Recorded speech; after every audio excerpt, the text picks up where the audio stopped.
What's going on, guys? We're back. We're back in the garage. Got some more parts in for the car. Just got my P3 digital gauge, vent gauge for the MK7 Jetta. This goes for every Jetta, whether it's the GLI or the 1.4 liter regular base Jetta. So we're going to install it. Comes with everything that we needed.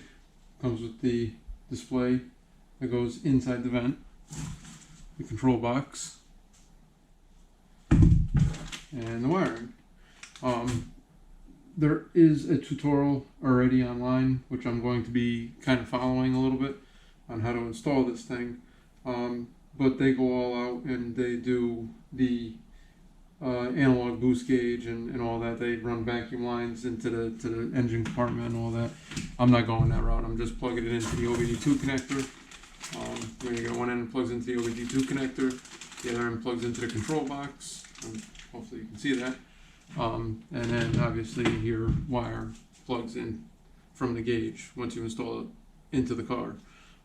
Plugs into the control box as well. So we're gonna get this installed, see how it works. I did install the exhaust. There's a video coming on that. I'm still editing it, and I'm still trying to tone it down. I do have a catless downpipe in this car, so at startup, especially a cold start, and even driving down the highway, the drone is just unbearable, and it is really obnoxiously loud. Even for young kids, it would be way too loud. It sounds like a ricey lawnmower. So hopefully, I have a new resonator coming today. I'm going to be installing that, see if I can tone down the exhaust, and then I'll finish editing the video with before and after. And I may have to do more work to quiet down the exhaust a little bit. But we'll see what happens with that. We'll do a step-by-step process on that. This way I can get the car back out on the road. I installed the exhaust out in the car on Wednesday, and I don't even want to drive it. So we'll get into it. All right. So we're gonna begin. Obviously, we gotta open up the door. You're gonna need trim removal tools, which I got from. I just got a cheap set from Harbor Freight. They're showing their age. It's just they're cheap. They're a couple bucks. So I got two different sets, the yellow set and the blue set, because all this has got to come off. So the vent is part of the panel that runs all the way to the radio.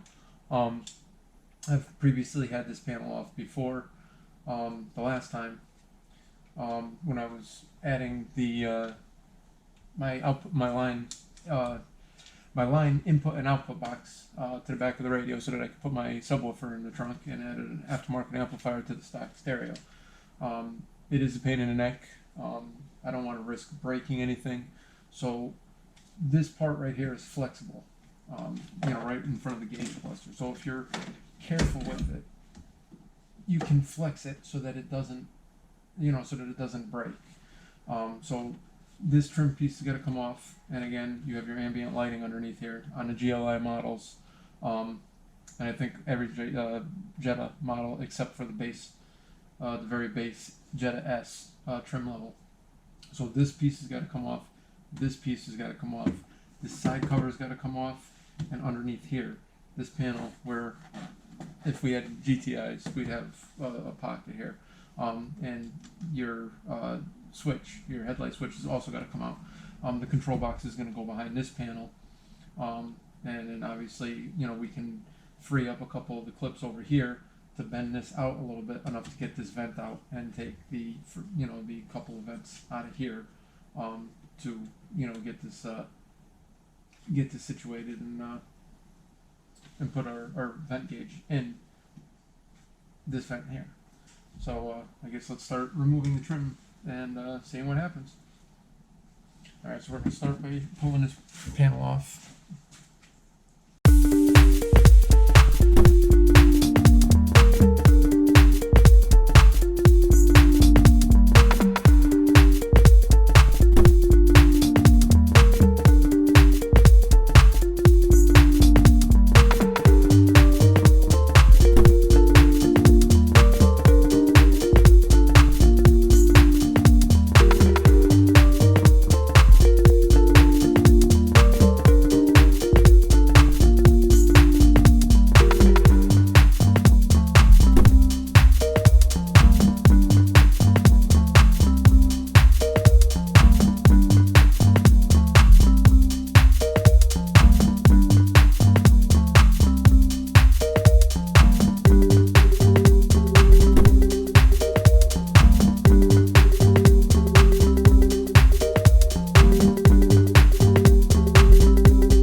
and you'll see the plastic connection points right here.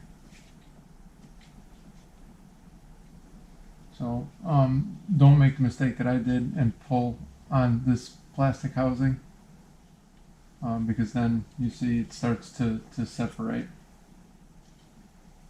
because it's only glued in right over here on these tabs. So if you break these tabs, then that's pretty much, you need to get a new piece from the dealership. Which I think I did break this clip here. Maybe I'm wrong. Maybe I didn't break it.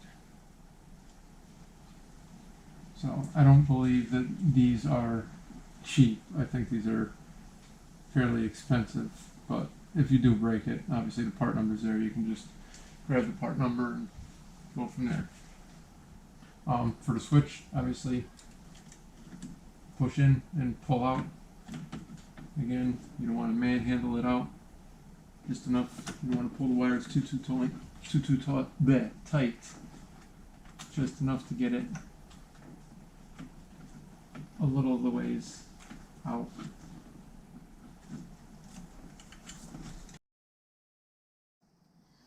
Alright. Now, if you take your trim removal tool, you can get the vent enough. There's 3 locking tabs underneath. You can get underneath the vent and pop them tabs. And then they just connect down inside here. So you can see these tabs. These are very brittle. So you got to be careful so that they don't break. So you take your trim removal tool. When you get the top ones, when you get these top ones pulled apart, you tilt the vent back in this way, holding this, and then there'll be a little space. You'll hear a couple. You will hear a couple pops. Don't worry, as long as you're not putting excessive pressure on it, you're not breaking anything. So you want to go, I don't know, maybe a 1/4 inch, apart, and then take your trim removal tool, the thinnest one you got, and stick it in between the vent and go down so that you can push down on these tabs, and that'll release the bottom part of the vent, and then it'll just pop right off the little section of your vent right there.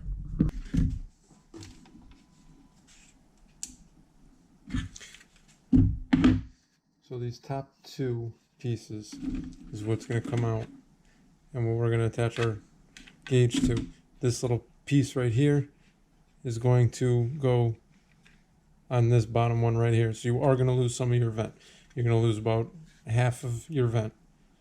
So we're going to start popping these little fins out.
So we're back. So I got the wire fed through. I did have to modify this ever so slightly with a Dremel tool to get this to fit. I don't know if the 2020 is any different than the 2019, but on the 2019 I had to take this little piece off the side, obviously, that holds all the vents together. This is the bottom part of the vent. This is the bottom fin that's supposed to be here. This piece does not come off the middle fin at all. And this piece is the center, so it's too long, essentially, to fit right here. So I did trim it down a very little tiny bit. It's barely noticeable with the Dremel tool. I'm going to clean it up a little bit more. And you can see that the vent is kind of pushed out a little bit, so I probably could have went a little bit more with it. But I didn't want to mess it up to the point where I can't return the car back to stock if I didn't want to. So then we'll feed the cord through. You know, we'll get a little bit of this. So what we're going to do is we're just going to get a little hole started right here, so we could feed this through here.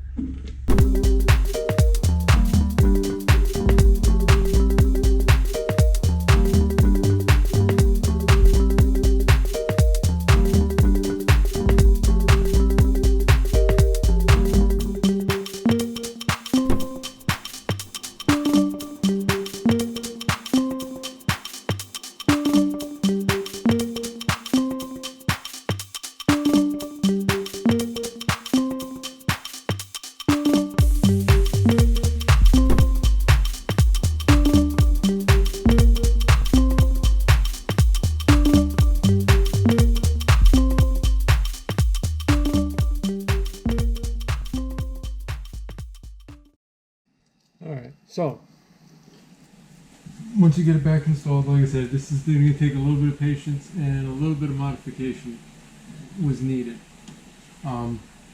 with at least my 2019. I don't know if the 2020 is going to be like this, however the 2019 is. If you want to retain this little button on the bottom, you know, the little slider, and once the wire is in here and it's connected all back in and everything looks OEM, you're not going to lose the vent, but you're going to lose the functionality to move it. You know what I mean? You can move the vent down a little bit, but you're not going to be able to close the vent and direct the airflow. The wire being in there and the way that the slider has to be angled up, there's really no movement left in the vent. It was a bit of a pain in the neck to install. It's a lot of patience and a lot of modifying to make it look so that it's not, you know, so that it's not modified. But so far the installation was fairly straightforward. So take you in for a little bit closer here so you can see. So you can see the light. I got the wire coming down, and then I'm gonna have the control box in here. But as you can see, I had to modify right in these corners to make it, you know, a tight fit. And then, you know, this just snaps back into place. And just make sure you push your trim back in so that everything's snapped into place. And then everything fits OEM and looks the part. Also, don't forget to put this nut back in, because this will hold this whole piece to the dashboard. So let me finish putting this back together. We hope you liked this video. If you did, give it a big thumbs up and don't forget to subscribe to our channel.